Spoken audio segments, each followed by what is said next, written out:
Greetings, everyone. I'm with violinist and educator Christian Howes here. He's one of the foremost teachers and players of string music in the United States. And it's fantastic to be here with you, Christian. What we're here to talk about is a recording we made almost 20 years ago, which is called The Wheel, which was, to me, one of my most ambitious efforts. And I'm re-releasing it on my label, AGS Recordings, November 21st. And I thought we could commemorate that occasion by speaking a little bit about your experience as a string player in this, at least back then, novel project, and talk about some of the challenges string players face in working with jazz musicians. This is a quintet of jazz players with a quartet, a string quartet of the top New York musicians. And I'm going to ask you some specific questions, and I'd just like you to reflect a little bit on this piece of music, which I remixed and wanted to put out there because it's, to me, one of the best things I've ever written. How did it feel listening back to this and thinking of the Christian Howes in 2005, 2006 when we met, and how you felt about playing something at that time, and how it feels now looking back and how the landscape's changed? Yeah. Thanks, Joel. It's really great to hear this recording. It feels fresh to me. I mean, I guess 20 years ago we did it. It feels extremely fresh to me. Your writing, and obviously you've got some world class rhythm section players there, and that was really, for me, that was always my thing, was like wanting to play with world class rhythm sections, because as a violinist, I'm on the outside, you know what I mean? So getting those opportunities. So I'll always be grateful to you for all the opportunities you gave me to do that, and, but this project feels like it was designed for me in terms of all the challenges that I studied to be able to try to take on. And so we can talk about those. I think, how has it changed? I don't think it's changed that much. Really? Honest. Yeah, no, I don't. I know that you're going to say, well, hey, I could, back in 2005, I could only find, five, violin players, it's like Mark Feldman or Sam Bardfeld or Rob Thomas or maybe me, or and you might say there was only five, but, in reality, there was like maybe 10 in New York, and now there's probably 10. So I don't see it having changed that much. Wow. Because, okay, my perspective on that, just briefly, is that, yes, on all the string projects I did, including the music of Paul Motion, that's a whole other thing we could talk about. It was very difficult to find string players who could improvise and read like a true classical musician. So, okay. I think it's still, go on. Has it changed? Yes and no. You know what I mean? It's like there's more awareness out there. I mean, like, you can find a lot of string players that are doing pop covers or electric violin pop covers online. So that seems to be like it's more in fashion on the surface. But when it gets into, especially some of the things that you're requiring people to do, and at that level, if we're trying to play in time with a drummer, and if we're trying to match articulation and rhythmic feel with horns and guitars and make it really feel the way that it should, that those melodies should be felt and heard. And if we listen, you can hear examples of this throughout, and the intro to this movement that we're talking about right now is a great example. Movement 3, and I'll be playing audio of this later. So it's a perfect example. Like, if you listen to the beginning where the strings bring everything in, there's nothing else happening with the strings. So they are, we as the string quartet are just naturally going to our default classical articulations. But as soon as the transition happens to where I think it was David Binney was playing the saxophone melody, and we feel the time of the drums coming in, we feel the melody, it's completely different. Interesting. It's like two different pieces of music, and what's responsible for that is solely just the way that that us as a classical, as a string quartet, are feeling the articulations and the time and how that's coming across and communicating the melody. Like as soon as you hear the melody in the context of the drums with the saxophone, it sounds like a different song, even though you're basically writing similar like types of melodic figures that are Yes. they're all based on this triplet eighth note, ba ba dee ba ba dee ba ba do. I don't remember exactly what it is, Yeah. but it's like the string players, they don't put us as a string quartet, we're not quite putting the same type of weight into the phrase and the articulation that when Benny comes in, he adds to it. And then when we match him, it's completely different song. In the beginning, if I could go back and do it again, I would have said, hey, let's anticipate how Benny would have played this, or even how you, a guitar player, would have played these melodies. And I would try to emulate either of those, because that to me feels more the source of the music. Well, but if you listen to us, because that's rewriting it. Right. But if you listen to us, we sound more like we're playing a Bartok string quartet.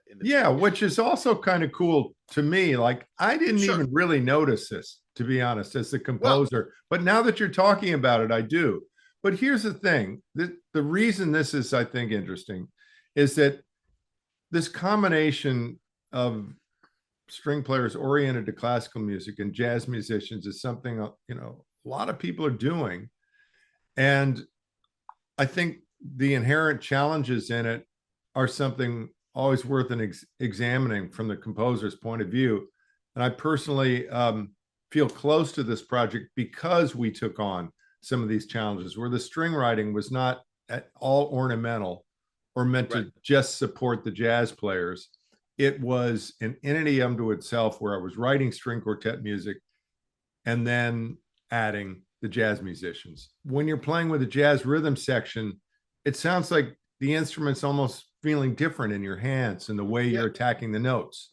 Well, it's funny, because I want to actually take something you said, like, because if I had to like put words into your mind, right, I would say, okay, Joel's coming from this, background of rock guitar player who became a great jazz musician, eclectic, versed in many styles, and ultimately became like a composer of the through composition variety, and so I make up a story about Joel Harrison that you want to be taken seriously by classical people, because that's the one world you never actually had training in, right?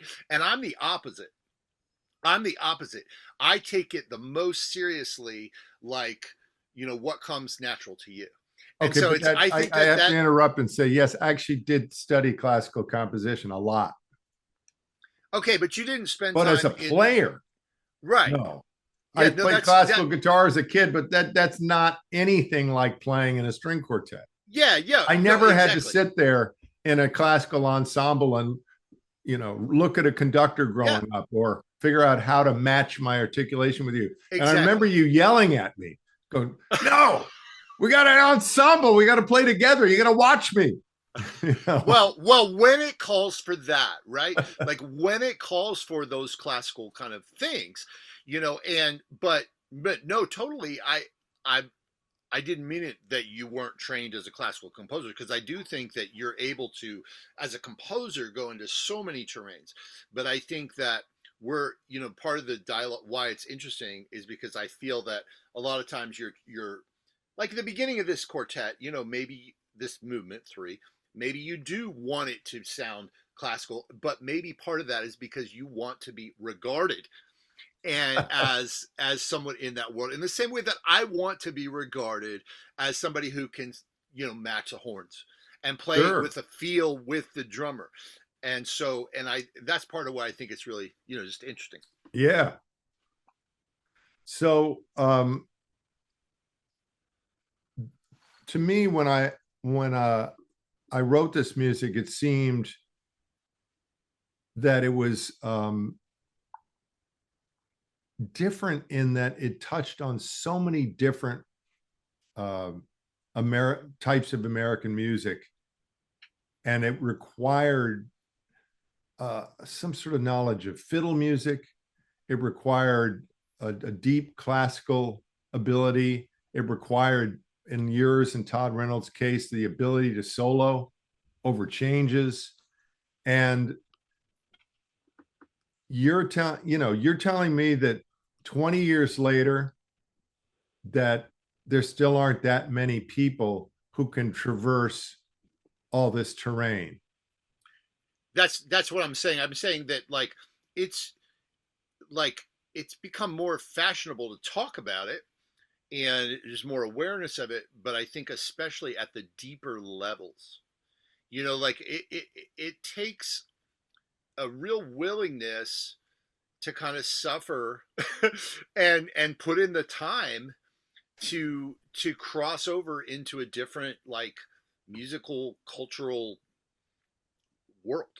And yes. it just does. And so you're going to find a lot more bowed string players are going to more naturally gravitate to, they might start to play a little bit of, take on some of these questions of how to play jazz or how to play different styles, but then they're going to tend to find it easier socially to either join a acoustic folk scene, yes, because that's where people are calling them, and their friends are there, and yes. or maybe a kind of grappelli hot club, mm-hmm. Because it's just where they're going to feel that there's work there. There's a lot of people doing that music. There's not a lot of people writing this music. Yeah, it's just a higher barrier to entry to go play at Smalls on a violin. You gotta have stomach for that, and yeah. It's because the people there they're rhythm section players, and they're just it's such a deep level. So to even get to that point where you can even be in the room, you have to so it's a little bit of a catch too. Let's go to a couple of places in the piece and talk about it. And I'm just going to single out two sections, and we'll come back in after we've listened to those. The first is this pizzicato introduction in a 5-beat cycle and a sort of African, to me, approach to rhythm. That's in the beginning of movement 1. We'll check that out.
talk to me about that bit of music in the it's about a minute into that second movement.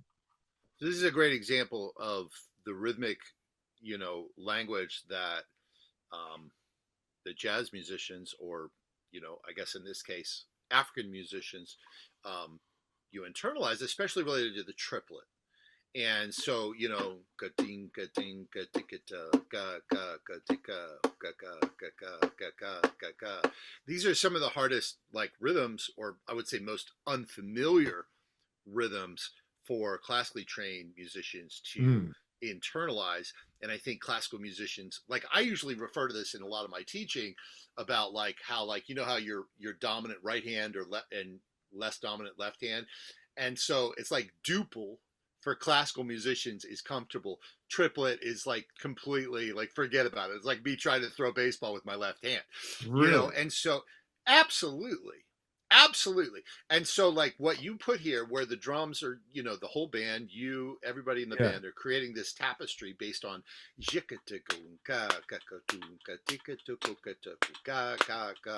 like that. For classically trained musicians, we just have to like put a lot of work in to develop that capacity. And there's like simple, there's exercises, the same exercises you guys do, that is, how I developed that. And there's, but that's what I would say was the central challenge of this. It's just to make it feel right. The pizzicato textures to blend it with the band. And it sounds like we did an okay job. Yeah.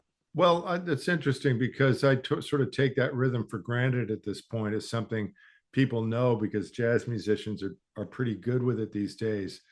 But recently I was writing something for a cellist, and when it got to the point where I was writing in 12/8, they were saying, "Man, this is so hard. I'm just not getting this." And I'm thinking, "Wow, this doesn't seem any harder than anything else in the piece." So that's interesting. Yeah, and you can ask any classical conductor in an orchestra; they'll tell you the biggest problem of an orchestra is actually time. Right. And it's and there's this thing called getting off the dot.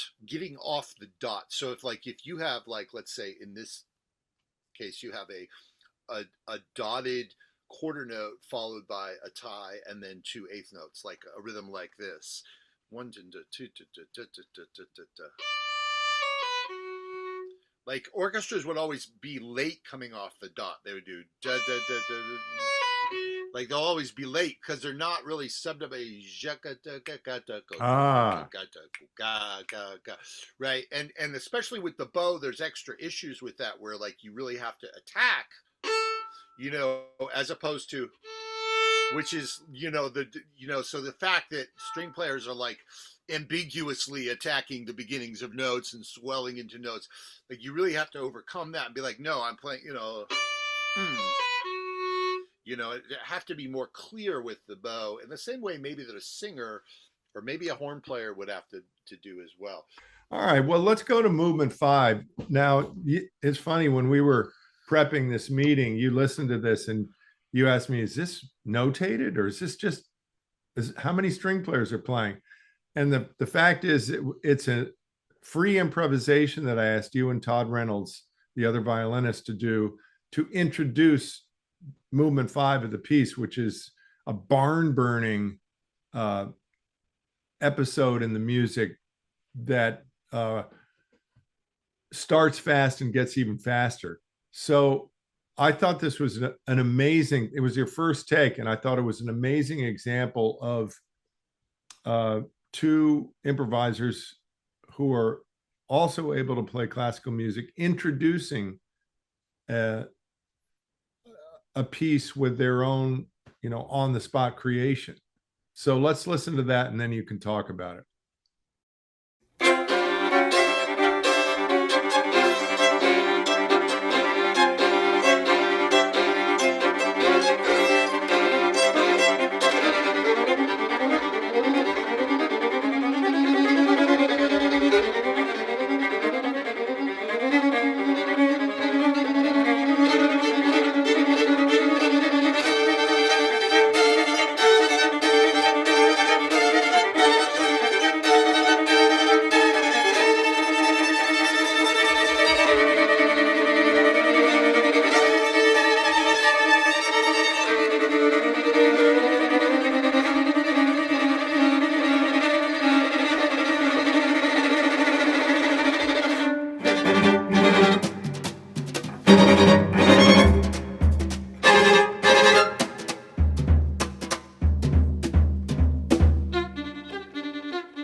So that looked like it was kind of pleasing for you to listen to. Well, yeah, I'm happy with how we maintained the time in the Yeah. beginning, you know, and we didn't drag. If anything, we started to push towards the end, which I like. Yeah. Um, and because you know, like I said, like those are the kinds of things that I think that we have to really focus on, and especially if we're a jazz or a pulse based musician, you know, not dragging time, especially without the drums being there. I mean, obviously, as soon as the drums come in, like it's like a lot easier for everybody, right? Sure. Because the drummer's carrying that weight and like the groove is kind of there. Um, so yeah, that was a challenging thing, and I'm glad that we pulled it off as well as we did. I want to think almost of like removing all the affectation and almost like sine wave, you know, just like Ah, minimal articulation, which is part of what I observed, or is how I would interpret hearing great players in that time period in New York City, and what I tried to emulate from you know horn players, guitar players. It's a I don't know how the way I felt about it. It was like a very unaffected playing. It was very just like you know just clean tone, clean articulation. I think hmm, if you hear Benny play, I think you see that as opposed to like, you know, extra vibrato and extra slides and extra sure. rubato. You know, it's just very clean and it's all to me it's like just using the power of rhythm and time and melody, you know. Yeah. And I don't know if anybody else would interpret it that way, but that's how I think it. Especially coming from the Midwest, which where I was really studying blues more, um, coming to New York, that was one of the things I latched onto. I was like, how can I remove all these like kind of extra, like, you know, the makeup from my playing and just play like pure time, pure sound, like, you know, pure line. Interesting. Wow.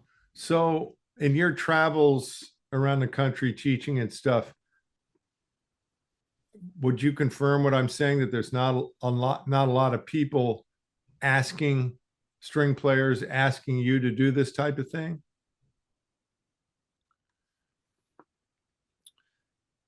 I mean, there, you know, sure, there's a lot of, you know, projects where strings are trying to stretch out and without sounding like a jerk or something, you know, I just feel like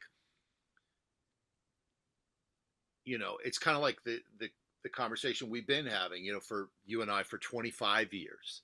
You know, it's just it's like it's deeper. Like, don't minimize these things. Like You to have to me, put in the it's time. You have to take it really seriously. Yeah. yeah. And I see like there's a lot of times when like people come to it from a classical standpoint and be like, oh yeah, we're doing this cool jazz thing, but it's like, well, but did you learn anything? Like, did you like this requires to me it requires a lot of like reinvention Hmm. personally in But terms you of know, our own. it should be if I were running a college program, I would make these types of integration more part of the curriculum. It'd be like the experience of joining a big band. Ah, Like a string player should be forced to join a big band and they should be forced to match the horns. The same way interesting. that every horn Yeah. player has to match every other horn player. Right. And string players should be required to hold down a bass line by themselves with the Hmm. drummer. Right. Like if you can't actually carry on this role of being responsible for the time and for the rhythmic language and matching the melodic articulations, that you're not really doing the work. Interesting. So, but that I know just from my perspective, trying to learn what I've learned on guitar, it's challenging. It's really challenging. It takes a lot of time. And so I'm again reminded, you know, I flew into this project pretty much blind, like I always do. I thought, let me just do this and see what happens. I was lucky enough to stumble upon people who could actually do it because I lived in New York like you. If I had been living anywhere else, I don't know if I could have even found anybody to do it. But since then, and you know, part of this conversation is part of it, I have more of an appreciation of what string players actually are like and what their challenges are and and why this is so difficult. And I think I would be wiser going into my next piece in accounting for that. And you know, you don't want to write music that is painful for people. You want to write music that they can play, even if it stretches them a little bit. And I think from the composer's point of view, we should be knowing the stuff you're talking about. It's like, what are strings best at? What are they? Where are the challenges going to be? And realistically, what do you want to ask them to do, given limited amount of rehearsal time? Well, yeah, and I mean, so let me say a couple of things about that. I mean, first of all, to your capability to do all those things, like you do all those things that I mentioned, right? Like you play a melody in time and you match with the horn who's playing it with you. You also are like a member, like an equal member of the rhythm section who's responsible for time. Yeah. And so any textural or rhythmic elements that you add within a rhythm section, you're always being held accountable for that. Yes.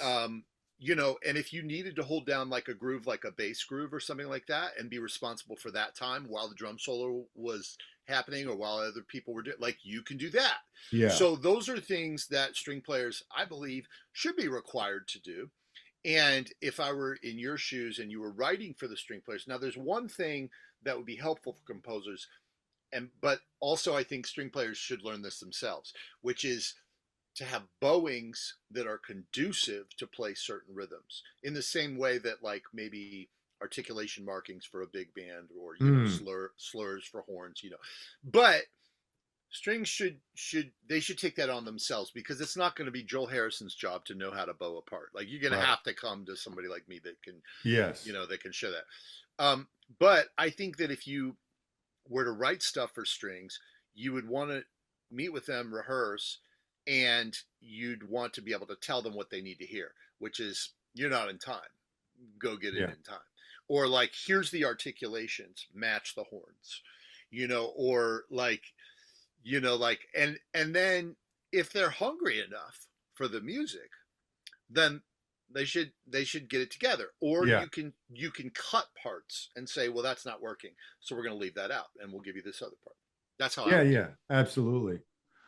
Well, this has been really great. I'm so pleased to revisit this music with you, and I'm kind of dumbfounded when I listen back to it again at the level of virtuosity involved. You know, Dan Weiss on drums, Lindsay Horner on bass, Dave Binney, Ralph Alessi. You know, these are such accomplished players. And then, you know, Todd and yourself, who are back then and maybe still two of the only people who could pull off the violin parts. Caleb Burhans, who's a, you know, I really quite renowned violist who was just kind of starting out back then, and Wendy Sutter. And the fact that I got all of you together in one place is extraordinary. This music should live on for other people to perform around the world. And I think like university programs or conservatory programs, you know, like where Cami, my kid, went to Oberlin, where they, you know, they'll do these programs where they try to bring people together.